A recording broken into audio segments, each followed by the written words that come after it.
ای بابا چه خبرتونه؟ اینجا مجلس یا طویله است؟ اوه چی کار داری میکنی؟ آقای قالیباف این وضعیت چه وضعیت؟ این وضعیت یک سامونی بدید، یک هوشی، یک برر، یک آنگوزمانی. ناسلامتی بنده رئیس جمهور مملکت شدم. پول دقیقه بدین همکاران لطف کنن. جناب آقای عزیزی من خواهش میکنم نظم جلسه رو به هم نریزید. جناب آقای جلالی، جناب آقای مرادیان، خواهش میکنم در جای خودتون لطف کنید.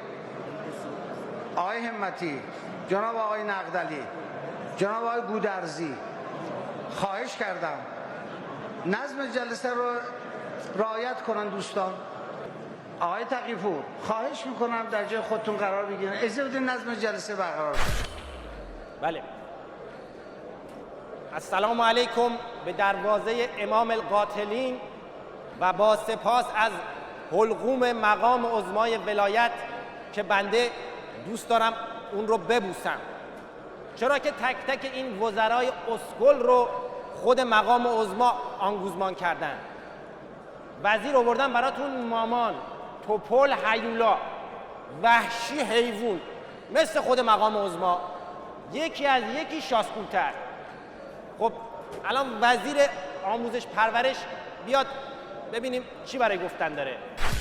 امروز تصمیم گیری های ما در آموزش و پرورش بیشتر جنس مردانه دارد، در حالی که یک جمعیت قابل توجهی از دانش آموزان ما و مادران همه دانش آموزان ما خانم هستند. احسنت احسنت. و تمام پدرهای دانش آموزان ما هم آقا هستند و تمام عمه های دانش آموزان ما هم خانم هستند و مقام عظما هم خودش آقا هست. ای بابا عجب مسخره بازی شد. آخه مشنگ چشم بسته غیب میگی؟ حداقل یه زری بزن که قابل دفاع باشه. ولش کن بابا، وزیر راه بیاد. وزارت نفت با برنامه زمانبندی به مسئولین وزارت ابلاغ خواهم کرد که این را در واقع با یک زمانبندی مشخص اعلام کنند، از جمله ایجاد بانک زمین و موارد مختلف. ده فرمانی است که روز شنبه به وزارت نفت با برنامه زمانبندی ابلاغ شد. ما رو ببین با کی شدیم هیئت دولت. آخه گولاخ 3 ماه دارم بهت میگم وزیر راهی، باز اومدی میگی نفتالین. خودش مثل بشکه نفت میمونه، همه چی رو هم نفت میبینه. آقا اصلا ولش کن، رأی اعتماد چه کشکیه؟ مقام عظما خودش اینها رو مشخص کرده، زر اضافه هم نباشه. فقط یه نماینده مجلس بیاد نظرش رو راجع به برنامه اقتصادی ما بده.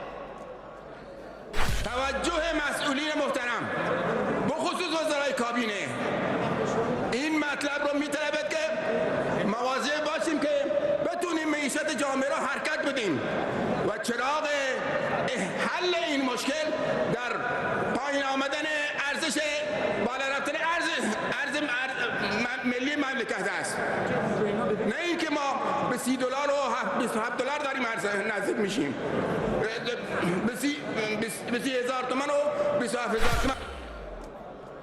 چی میگه این بابا؟ بالاخره این ارز بالا بره یا بیاد پایین؟ عجب دیوونه خونه اینجا. اون از دولت، این از مجلس، ما هم که تو کلاس 6 گیر کردیم. عجب وضعیت خرط و الاغی شده. پروپاگانی هم دیگه این وسط جواب نداره. مقام عظما کمربندت رو خوب صف کن که عبای ولایت به زودی جر و واجره. و سلام علیکم و خاک تو گور همتون.